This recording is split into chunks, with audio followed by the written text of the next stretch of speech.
हमारी ताकत, हमारी यूनियन, हमारी ताकत।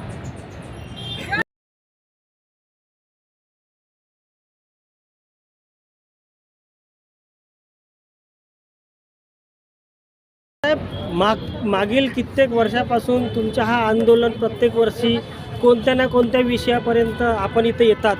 मागच्या वर्षी पण मोठ्या प्रमाणात आंदोलन झालं, बाकी डिपार्टमेंट तुमच्यासोबत जुळलेले होते आणि ते मागणी मागच्या वर्षी तुम्हाला लॉलीपॉप देऊन या तुम्हाला काहीतरी असं प्रलोभन देऊन ते स्थगिती करण्यात आली होती. आता आपण पुण्यावरून मी आलात, काय काय सांगणार आपण परिचय? नमस्कार.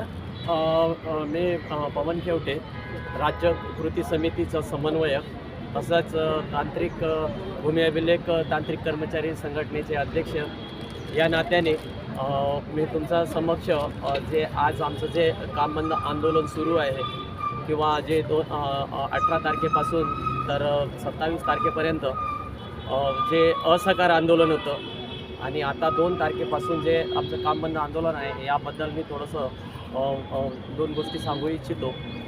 हे शासन आणि प्रशासन आणि आमच्या कर्मचाऱ्यांना आणि इतरत्र जे आमचे नागरिक आहेत त्यांनासुद्धा मी तर सगळ्यात आधी सर्व महाराष्ट्रातील संपूर्ण जे नागरिक आहेत, जे आमचे अर्जदार आहेत, मी त्यांची सगळ्यात आधी तर माफी मागतो की आम्ही या प्रकारे जे काम बंद आंदोलन केलेलं आहे त्या काम बंद आंदोलनामुळे त्यांना थोडा त्रास होत असेल, त्यांची कामं कुठेतरी अडकलेली असतील, लडखडलेली असतील, तर मी त्याकरिता त्यांची मी माफी मागतो आहे. कारण पण आज आम्ही ज्या गोष्टीसाठी आम्ही पुढे आलेलो आहे तर कुठे ना कुठे त्यांचासुद्धा फायदा आहे या सगळ्या गोष्टीचा पाठीमागं.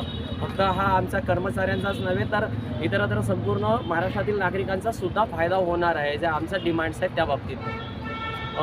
तुम्ही ज्या पद्धतीने मला प्रश्न विचारला आहे की मागच्या वर्षीसुद्धा म्हणजे मे जूनमध्ये जो संप झालेला होता आणि त्याच्यानंतर जी स्थगिती झालेली, तर त्या स्थगितीच्या अंतर्गत काय झालेलं आणि आता परत तुम्हाला रस्त्यावर परत काम बंद आंदोलनासाठी का उतरावं लागतं आहे. तर मी सगळ्यात आधी तर थोडी याची पार्श्वभूमी घेतो आहे की पार्श्वभूमी अशी आहे की आमच्या विभागामध्ये जो आतापर्यंत पारंपरिकरित्या ज्या प्रकारे काम चालायचे मोजणीच्या संदर्भामध्ये, परंतु कालांतराने प्रत्येक गोष्टीमध्ये बदल होत राहतो आणि असा बदल आमच्या विभागाने सुद्धा स्वीकारलेला आहे काळानुरूप.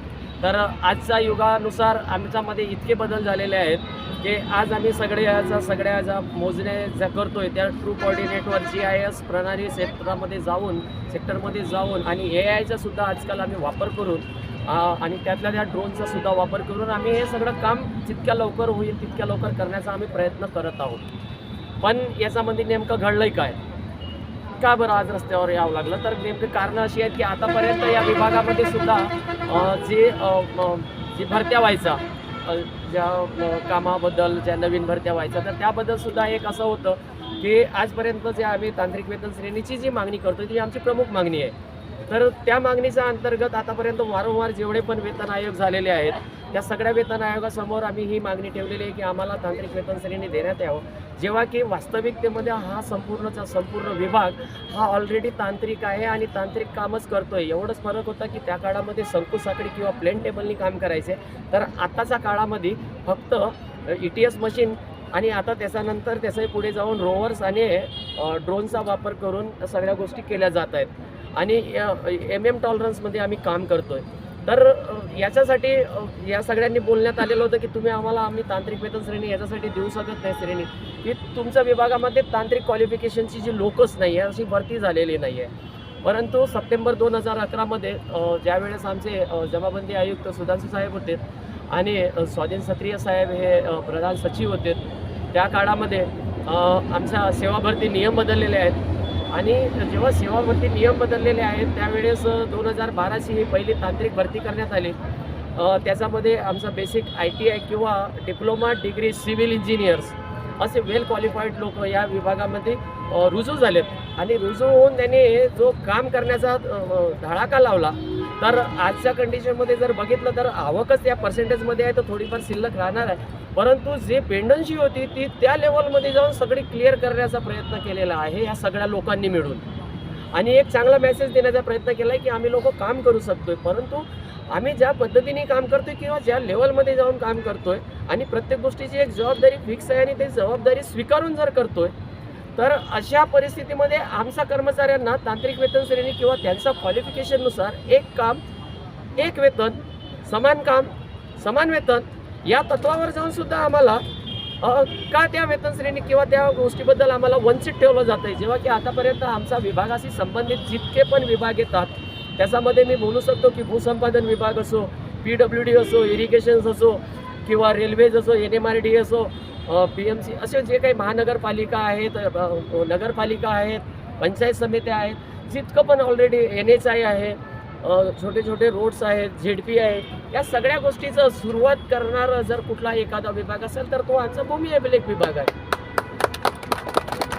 आणि या विभागाच्या अंतर्गत झालेल्या म्हणजे आम्ही क्रिएटर्स आहोत. आम्ही या सगळ्या गोष्टीचं क्रिएटिव्हिटी करतोय, त्याला आम्ही नेमका आकार देतोय. म्हणजे आम्हाला ते करावं लागतं जागेवर जाऊन सुद्धा आणि कागदावर सुद्धा.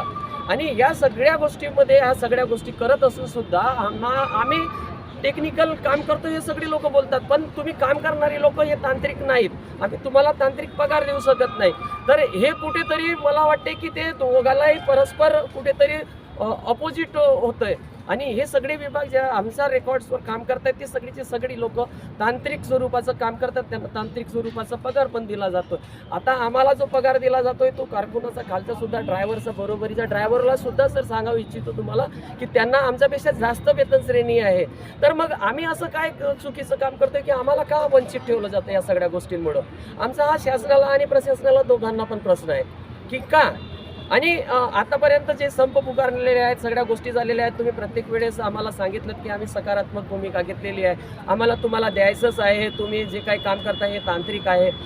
आणि प्रत्येक वेळेस हे झालेलं आहे. सर आता लेटेस्टमध्ये जर विचार केला तर मे आणि जून महिन्यामध्ये जो इथे संप झालेला होता, तर त्या अंतर्गतही काय झालं आहे ना सर की 4 तारखेला 4/6/2025ला मुंबई मंत्रालयामध्ये माननीय मंत्री महोदय महसूल यांच्याकडे आमची बैठक लागलेली होती. त्याच्यामध्ये त्या शिष्टाचार मंडळामध्ये मी सुद्धा एक होतो त्याच्यामध्ये. त्यावेळेस सुद्धा साहेबांनी सांगितलं की आम्ही तुम्हाला 150 दिवसाच्या कार्यक्रमामध्ये तुम्हाला आम्ही तांत्रिक वेतन श्रेणीचा दर्जा देऊ आणि तुम्हाला वेतन पण देऊ. आणि दुसरी जी आमची याच्यापेक्षा जी एक मागणी आहे की आम्हाला आमचा जो प्रवास भत्ता आहे, जो एका तालुक्यावरून मॅक्झिमम 60 ते 70 किलोमीटर अंतरावरची गावं गाठावी लागतात आम्हाला. आणि अशा प्रस्थितीमध्ये प्रत्येक ठिकाणी प्रत्येकाला वाटते की साधन जायचं तर फक्त बसचंच साधन आहे, परंतु असे कित्येक गावं आहेत ज्या ठिकाणी सार्वजनिक दळणवळणाची काही कुठलीही व्यवस्था नाही आहे आणि त्या गावात गेलो तरी 2-2, 5-5 किलोमीटर अंतरावर पायदळच जावं लागतं. तर अशा परिस्थितीमध्ये आम्हाला ते एक फिक्स 5,000 कमीत कमी आम्हाला TA बिल आम्हाला पगारामध्ये ॲड करून द्यायला पाहिजे, ही सुद्धा मागणी साहेबांनी मान्य केलेली होती. त्याचबरोबर आमची अजून एक मागणी होती की आम्हाला जे 65-35चं जे गट ब मधलं राजपत्रित अधिकारी गट ब याच्यामध्ये पदोन्नतीचं जे प्रमाण होतं त्याच्यामध्ये आम्ही म्हटलं होतं की आमच्या विभागामध्ये जी नवीन पोरं लागलेली ही पोरं आमच्या विभागामध्ये येतात आणि इथलं सगळं पगाराचा या सगळ्या गोष्टी बघितल्या आणि कामाचा तो तणाव बघितला की ही सोडून चालली जातात.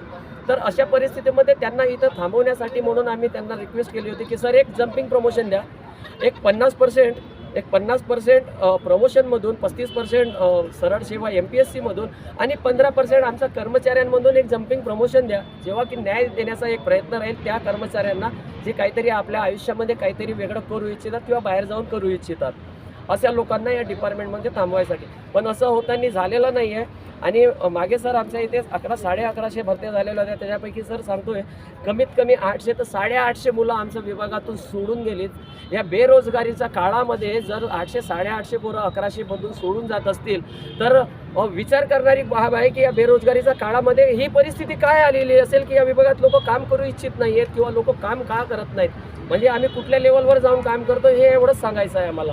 दुसरा आमच्यावर असा एक विषय होता की आम्ही कुठलंही काम करतो तर ते एका प्रकारचं न्यायालयीन स्वरूपाचं काम असते, कारण जागेवर जाऊन आम्हाला त्याच दिवशी मोजणी करून त्याच दिवशी डिमार्केशन आणि आम्हाला त्याच दिवशी सगळं त्या ठिकाणी करून द्यायचं असते, म्हणजे न्याय द्यायचा असतो. अर्जदाराला आणि लागूधारकांना सहधारक जे कोणी असतील.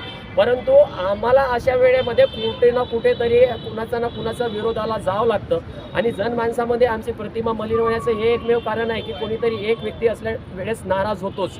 तर आमचं असं म्हणणं होतं की मग अशा वेळेस जो कोणी नाराज होतो तो सरळ FIR दाखल करतोय, फौजदारी गुन्हे दाखल करतोय आणि आम्हाला आमच्या कर्मचाऱ्यांना त्या भीतीच्या वातावरणामध्ये आम्ही नेमकी न्याय कसा द्यायचा आणि तोही एका दिवसाचा आत द्यायचा आहे. तर एवढं सडनली एवढं सोपं नाही आहे, तरी आम्ही करण्याचा तो प्रयत्न धाडस करतोय. पण याच्यामध्ये आम्हाला कुठलंही प्रोटेक्शन देण्याचा मार्गामध्ये नाही आहे. पण आम्हाला साहेबांनी सांगितलं की याच्यामध्येही तोडगा काढू, परंतु सर आज तो काढवता आणि आजची परिस्थिती आहे अजूनपर्यंत ती सुद्धा मागणी मान्य झालेली नाही आहे. त्याच पद्धतीनं आम्ही जर काम करतोय सर, आम्ही म्हणतोय की काम करायला आमची सगळी लोक तयार आहेत सर. आमच्यामध्ये मग महिला मंडळ असो की पुरुष मंडळ असो त्या लेवलवर जाऊन काम करतात सर, दिवस रात्र काम करतात. जेव्हा ते झोप उघडते त्यांची रात्री 12 वाजत की 2 वाजत तेव्हा सुद्धा ते कामच करताना दिसतात. आणि याचे प्रूफ त्या वर्जन 2च्या साईडवर वेळेचं नोंद होते, त्या वेळेची नोंद पण घेऊ शकतात की खरंच हे बोलतायत की खोटं बोलतायत. दुसरं सर, शनिवार रविवार सोमवार कुठलीही शासकीय सुट्टी असो प्रत्येक दिवशी आमचा कर्मचारी हा काम करतोय. परंतु सर शासनाचा पुढे आणि जनमानसामध्ये आमची प्रतिमा इथपर्यंत कोणी घालवलेली आहे आम्हाला माहीत नाही. परंतु आमचं लोक हे कामच करत नाही.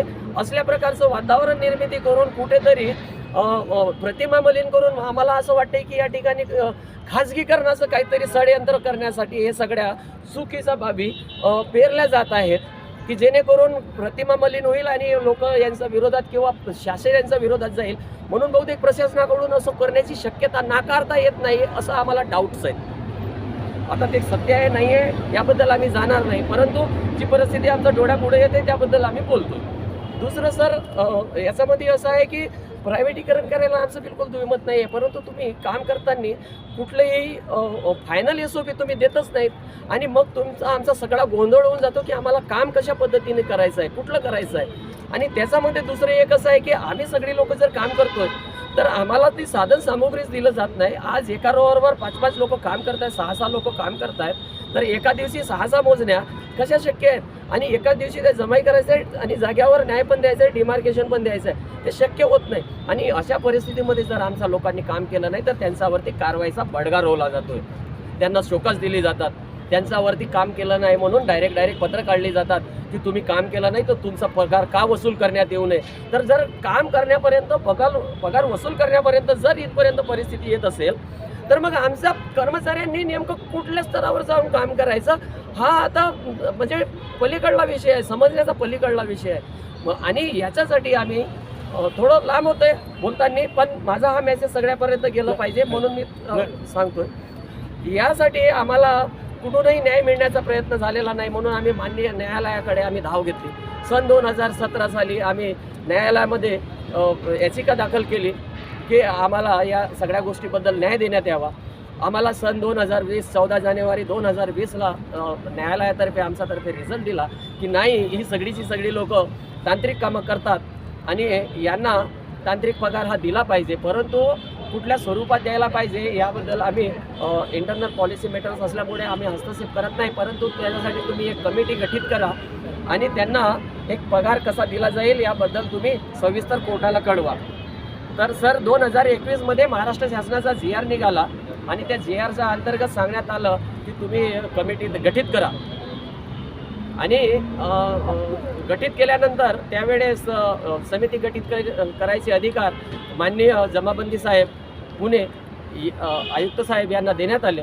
त्या अंतर्गत विविध वेगळ्या विभागाची लोकांना त्या समितीमध्ये संमिलित करण्यात आलं. त्याच्यामध्ये अपर सचिवसुद्धा घेतलेत मंत्रालयामधून आणि जे केसमध्ये जे कर्मचारी गेलेले होते त्यांच्यातले प्रतिनिधीसुद्धा त्यांना सदस्य सचिव म्हणून घेण्यात आला आणि अध्यक्षपद माननीय जमाबंदी साहेबांना देण्यात आलेलं होतं.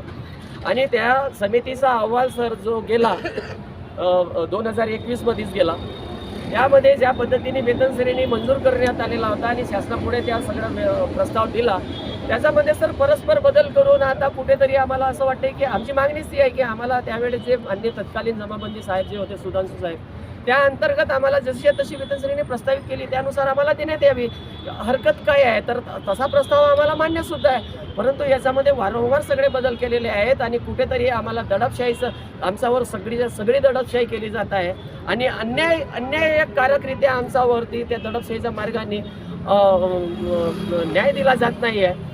आणि मग या परिस्थितीमध्ये मग आता आम्हाला सर एक मार्ग निवडावा लागला की 2021 मध्ये प्रस्ताव दिला, परंतु तो सुद्धा मान्य केला नाही. म्हणून सर 2024-25 मध्ये आम्हाला या सगळ्या गोष्टीच्या अंतर्गत माननीय न्यायालयाकडे कंटेम्पची केस दाखल करावी लागली आणि आम्ही कोर्ट ऑफ कंटेम्पची केस दाखल केलेली आहे. त्याचा आज रोजी 5 तारीख आहे, आज रोजी सुद्धा हिअरिंग लागलेली होती. आता 4 वीक्सचा वेळ दिलेला आहे सर, की 4 वीक्समध्ये तुम्ही त्या समितीचा अहवाल कुठल्या पद्धतीने या ठिकाणी हे करताय त्याबद्दल त्यांनी आता त्यांच्याकडून गाईडलाईन घेतलेल्या आहेत. आता ते मला पण पूर्णपणे माहीत नाही, कारण अजून त्यांचं हे आलेलं नाही आहे, त्याबद्दल मी कुठलंही वक्तव्य करू शकत नाही त्या विषयावर. पण काल सर चर्चा झाली आम्हाला या सगळ्या गोष्टीच्या बाबतीमध्ये. काल आम्हाला जमाबंदी आयुक्त कार्यालयामध्ये बोलवण्यात आलेलं होतं, त्यामध्ये माननीय महसूल मंत्री साहेब आम्हाला VC द्वारे जॉईन होणारे होते. 4 वाजताची मीटिंग घेतली, संपूर्ण महाराष्ट्राचे पदाधिकारी कृती समिती समन्वयक त्या ठिकाणी उपस्थित झाले. परंतु त्या ठिकाणी जे आमच्या ज्या मागण्या आहेत, धोरणात्मक मागण्या आहेत, त्या मागण्यांविषयी आमचे जे कुटुंब प्रमुख जमाबंदी साहेब आहेत, आयुक्त साहेब आहेत, त्यांनी कुठलीही रुची दाखवलेली नाही की या सगळ्या मागण्यांबद्दल. आणि रुची तर दाखवलीच नाही आणि आम्हाला सांगण्यात आलं की आता माननीय मंत्री महोदय हे आम्हाला समक्ष भेट घालणार नाही आहेत, तर पुढचे जे काही दिशा ठरेल ते तर आता पुढे बहुतेक मला असं वाटते की माननीय मंत्री महोदयांसोबत चर्चा झाल्यानंतर किंवा त्यांनी भेटण्यासाठी आम्हाला वेळ दिली तरच पुढची होईल. आणि आम्ही सरांना नम्र विनंती करतोय की सर आमचा ज्या आक्रोश भावना आहेत आम्ही व्यक्त होऊ इच्छितो तुमचा पुढं. आमचं फक्त आम्हाला थोडासा वेळ द्या, आम्ही काय म्हणतोय तेवढं ऐकून घ्या. आम्ही तुमच्याकडे विनंती आहे सर अशी की खरंच आम्ही काय काम करतो हे तुम्हाला आम्ही प्रेझेंट करण्यासाठी आम्ही तत्पर आहोत, परंतु आमचं म्हणणं कोणी ऐकून घ्यायला तयार नाही आहे. काल तर आमच्या कुटुंबप्रमुख जमाबंदी साहेबांनी सुद्धा आम्ही एवढ्या मेहनत घेऊन आम्ही सगळ्या PPTs तयार केल्या, त्यासुद्धा पाहून घेण्यास इच्छुक झाले नाहीत. तर अशा परिस्थितीमध्ये आम्ही कोणाकडे दाद मागायची, आम्ही कोणाकडे जायचं. आज आम्ही इथे जर उपस्थित आहोत तरी आम्हाला कळेन असं झालेलं आहे की आम्ही आता पुढचं काय काम म्हणजे पाऊल काय उचलायचं. आम्ही सगळे संभ्रमात आहोत, कारण आम्हाला योग्य दिशा जर दिली नाही तर आम्ही काय मग असंच राहायचं का. आणि आम्हाला योग्य मार्गदर्शन करून आमच्या ज्या काही मागण्या आहेत त्या पूर्ण नाही तर क्वचित आमच्याकडे पाहून जे योग्य आहेत त्या तरी आमच्या मागण्या मान्य करायला पाहिजेत, अशी आम्ही शासन आणि प्रशासन यांच्याकडे नम्र विनंती करतोय. आणि आमचं जे काही म्हणणं आहे ते तुम्ही मांडून देण्यासाठी आम्हाला वेळ द्याल अशी तुमच्याकडे नम्र विनंती करतोय. आणि या ठिकाणी मी थांबतोय सर. जय जय कृती समिती. तांत्रिक वेतन एकच मिशन तांत्रिक वेतन असा कसा देत नाही, देण्याशिवाय राहत नाही. एकच मिशन तांत्रिक